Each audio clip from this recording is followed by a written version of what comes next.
बिस्मिल्लाहिर्रहमानिर्रहीम। अस्सलामुअलैकुम वरहमतुल्लाहि वबरकातुहू। जैसा कि आप जानते हैं माह रमज़ान की आमद है और हम माह रमज़ान का इस्तकबाल खूब जोश व खरोश के साथ करते हैं। हमारी तरफ से तमाम अहले इस्लाम को रमज़ानुल मुबारक की आमद बहुत बहुत मुबारक हो। अल्लाह ताला इस माह के सदक़े हम सब पर अपनी रहमतों और बरकतों का नज़ूल फ़रमाए, आमीन।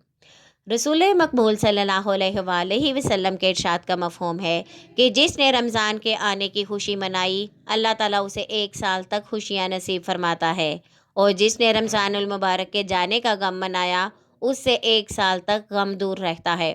रसूलुल्लाह सल्लल्लाहु अलैहि वसल्लम का इरशाद मुबारक है कि माह रमज़ानुल मुबारक बहुत ही बबरकत और फ़जीलत वाला महीना है, और ये सब्र व शुक्र और इबादत का महीना है, और इस माह मुबारक की इबादत का सवाब 70 गुना बढ़ाकर अता होता है।